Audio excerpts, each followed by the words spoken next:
Assalamualaikum warahmatullahi wabarakatuh. Semangat pagi. Hari ini Bapak Haithami Lubis akan menyampaikan materi pelajaran praktek ibadah.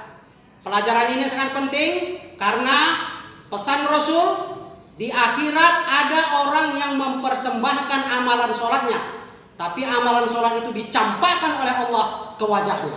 Itu menunjukkan bahwa amalan sholatnya tidak terima. Karena itu pelajaran praktek ibadah ini sangat penting agar amal kita diterima oleh Allah Subhanahu wa taala.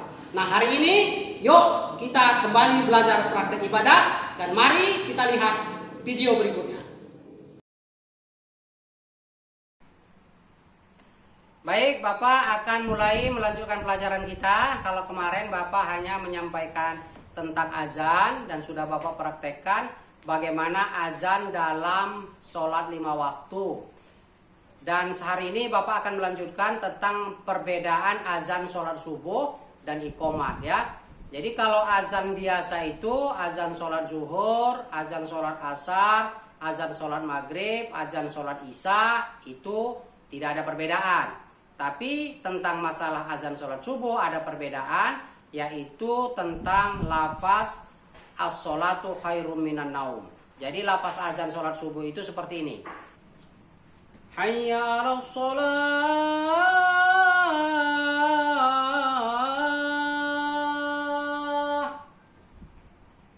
hayya 'alas shalah,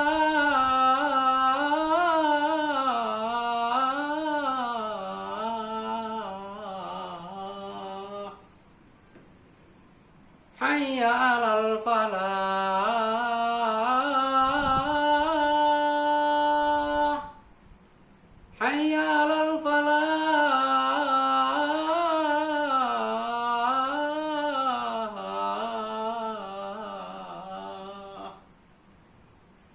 As-salatu khairum minan naum. As-salatu khairum minan naum. Allahu akbar, Allahu akbar. La ilaha illallah. Itu tentang azan sholat subuh. Tapi tentang azan sholat subuh ini ada juga perbedaan. Kalau aliran modern, azan sholat subuh itu tidak menggunakan as-sholatu khairum minan naum. As-sholatu khairum minan naum itu dipakai azan pertama dari sholat subuh. Jadi sholat subuh ini ada 2 azan. Yang pertama azan sebelum sholat subuh, gunanya untuk membangunkan orang sahur atau untuk membangunkan orang sholat tahajud. Nah, ketika masuk sholat subuh, maka dilafazkan lagi azan sholat subuh tanpa menggunakan as-sholatu khairum minan naum. Tapi untuk aliran tradisional, azannya cuma sekali, yaitu azan sholat subuh saja. Dan itu menggunakan lafaz as-sholatu khairum minan naum. Itu perbedaannya. Selanjutnya ada namanya iqomah.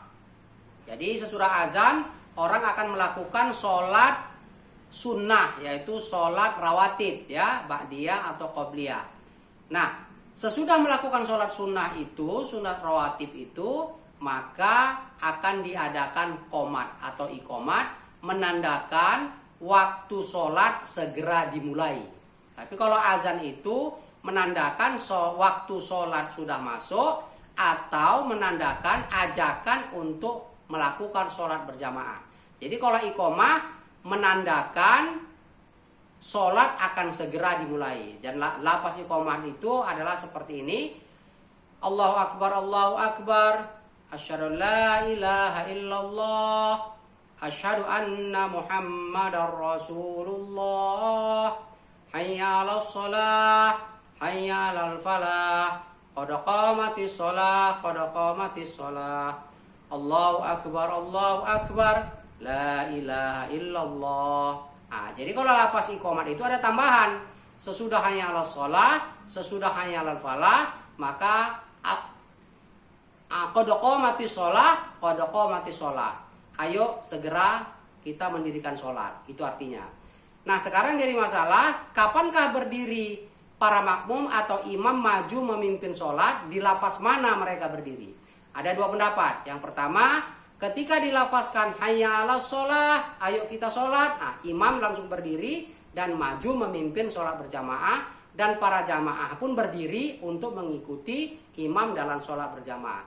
Tapi ada juga yang berpendapat ketika lafaz qad qamatis sholah, disitulah imam berdiri untuk memimpin sholat berjamaah. Begitu juga para makmum berdiri untuk mengikuti imam dalam sholat berjamaah. Di situ ada perbedaan. Yang manapun tidak masalah. Kalaupun dari awal iqamat kita langsung berdiri, nggak apa-apa ya. Anak-anak bapak ya, itu tentang azan dan iqamah. Jadi azan ini dan iqamah ini yang melakukannya adalah laki-laki ya.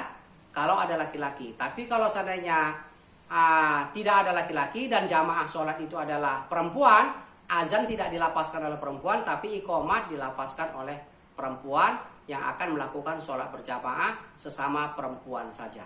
Nah, jadi bapak pikir inilah tambahan pelajaran kita tentang azan dan iqamah. Sebagaimana minggu yang lalu bapak menerangkan tentang azan, hari ini bapak melafazkan tentang perbedaan azan subuh dan iqamah dalam pelajaran praktek ibadah azan dan iqamah. Bapak pikir hanya ini yang bisa bapak sampaikan. Dan jangan lupa tugasnya yaitu bagi laki-laki harus pandai azan, boleh dengan lagu yang sederhana, tapi bapak harapkan lagu azannya itu cari yang mampu dan bagus lagunya. Tentang iqamah juga begitu ya. Nanti kalian videokan dan kalian kirimkan kepada bapak.